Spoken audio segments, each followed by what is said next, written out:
Olá pessoal, saudações a todos. Meu nome é Davi da Silva Alves, sou militar, reformado por idade limite e advogado. Trabalho no ramo do direito militar e hoje mais uma vez eu tenho a oportunidade de gravar esse vídeo onde eu quero fazer algumas abordagens que eu considero importantes. Nesses últimos dias nós vimos o julgamento do deputado Daniel Silveira e, ato contínuo, o indulto presidencial, que é de competência privativa do presidente da República. Não quero fazer nenhuma observação sobre esses dois momentos, nem quanto ao julgamento, nem quanto ao indulto, por se tratar de assunto já debatido por grandes juristas, do quilate do doutor mestre Ives Gandra, assim como o mestre, nosso doutor também, Miguel Reale Júnior, e muitos outros que já falaram, já se manifestaram sobre esses dois temas. Então acredito que as minhas palavras seriam pouco densas diante desses gigantes do direito. Esse assunto já foi debatido, está sendo debatido.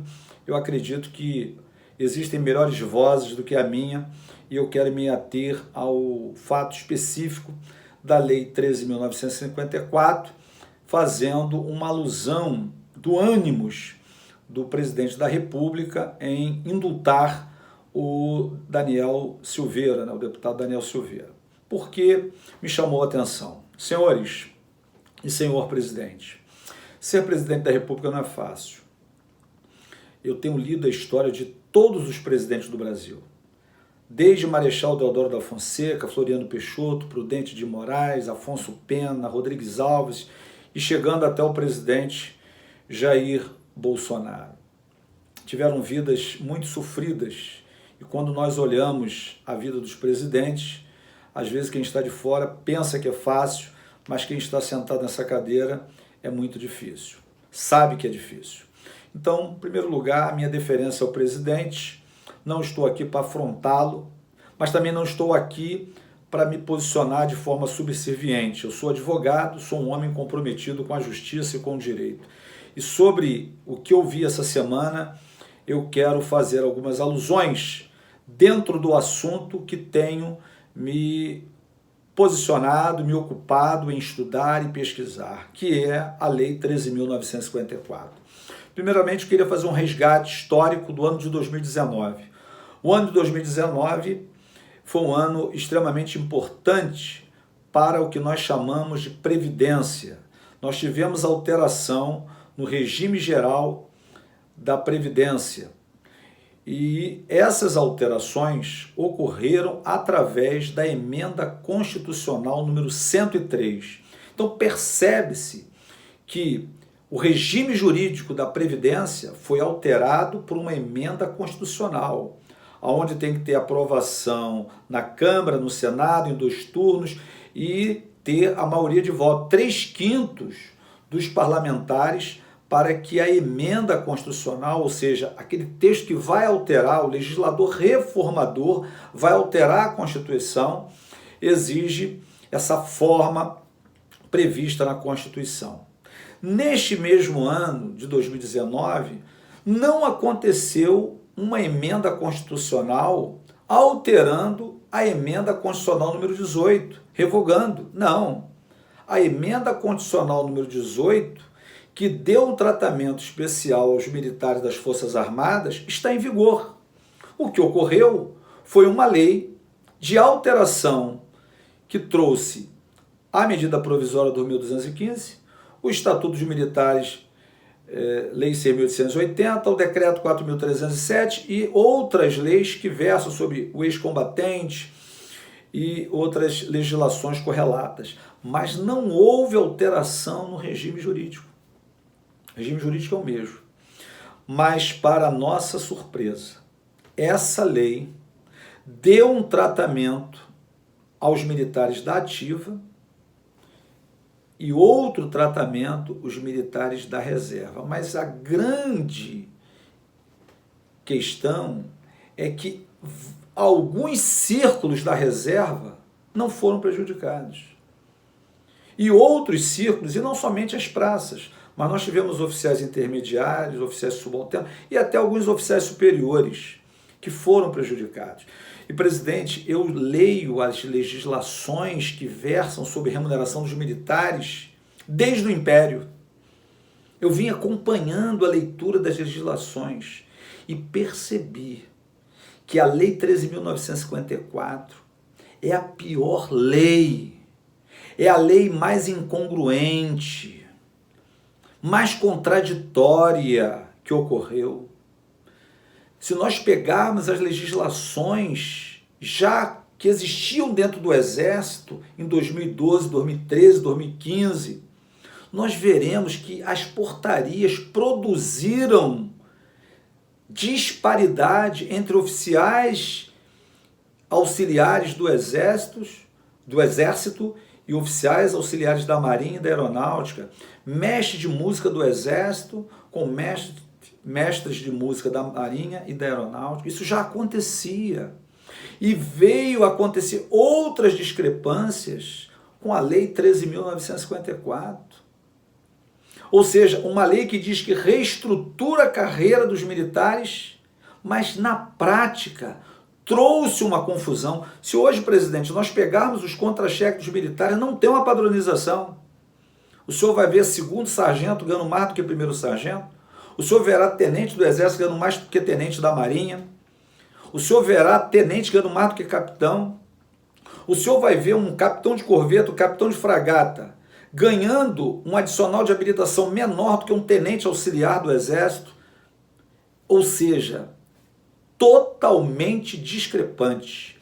Aí eu pergunto, nem quando nós tínhamos um ministro da Defesa Civil aconteceu isso. Agora que nós temos um ministro da Defesa Militar, com todo respeito ao general Fernando de Azevedo, que na época era o ministro da Defesa, mas quem faz uma coleta dessas legislações, quem faz há de convir as impropriedades que essa lei produziu. O que ocorre é que muitas pessoas não leem, nem sabem o que estão acontecendo. Mas eu, enquanto advogado, um homem comprometido com o direito, comprometido com a justiça, e outra coisa, militar, que conhece a vida de caserna, ter que ficar calado diante de um fato como esse, é praticamente, para minha personalidade, extremamente desagradável. E é impossível eu me calar. Eu não estou me manifestando com o intuito de vir ser candidato, não ingressei, não fiz nenhuma inscrição em nenhum partido político. Eu estou falando como advogado e como militar. Presidente, nós temos muitos colegas doentes, muitos colegas enfermos, e pior, enfermo da alma, porque foram pessoas que têm fotos abraçadas com o senhor lá no Centro de Instrução e Adestramento do Corpo de Fuzileiro Naval, quando o senhor ia lá nas festas de Marinha e em outros lugares também, que depositaram no senhor a confiança de que receberiam justiça. As pessoas estão reclamando comigo, não é a questão do aumento, é do tratamento parcial que ocorreu com essa lei.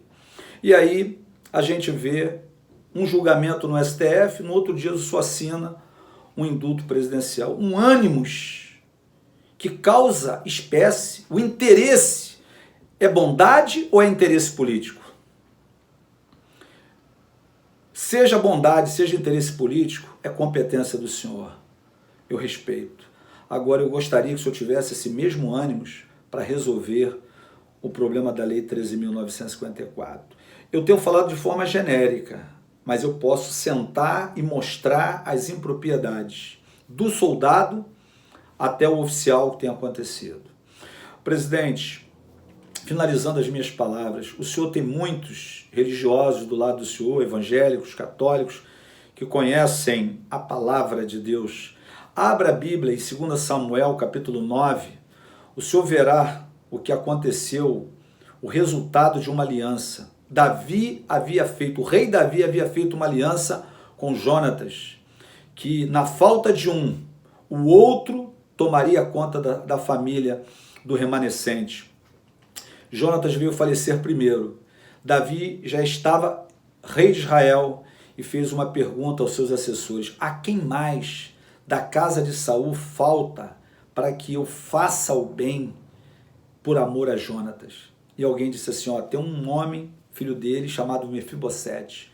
Chamaram Mefibosete. Quando ele chegou, Davi observou que ele era aleijado. Mas não obstante ser aleijado, um deficiente físico, e que tinha dificuldades, não poderia estar ao lado do rei, não ia defender o rei, não poderia estar na frente de batalha, não tinha capacidade para correr, não tinha agilidade como os outros combatentes. Mas mesmo assim, Davi cumpriu a aliança. O que isso tem a ver com a Lei 13.954 e com os militares e pensionistas que estão na reserva? Talvez os seus assessores, aqueles que fazem indicação política, devem ter falado para o senhor assim, esse pessoal insatisfeito é um grupo muito pequeno. Esse grupo não tem representatividade na hora do voto. Os insatisfeitos não terão peso na sua eleição, reeleição. Mas olha, presidente, a aliança foi feita. E quando nós fazemos uma aliança, nós devemos cumprir. Primeiro, porque no aspecto jurídico há falhas. E depois o aspecto moral. E um dos princípios da administração pública é a moralidade, é um princípio expresso na Constituição. Eu espero que essas palavras produzam ao Senhor reflexão, que o Senhor não seja refratário, que o Senhor medite, porque a frase que o Senhor sempre fala, Brasil acima de tudo e Deus acima de todos. Quando Deus está acima de todos, os nossos interesses ficam em segundo plano e a gente faz a vontade de Deus. Porque aquele que faz a vontade de Deus certamente dorme e acorda em paz. Que Deus abençoe o senhor, reflita nisso, que o senhor tenha o mesmo ânimo que fez para o deputado, que o senhor venha fazer para os militares que estão prejudicados com essa lei. Deus abençoe o senhor.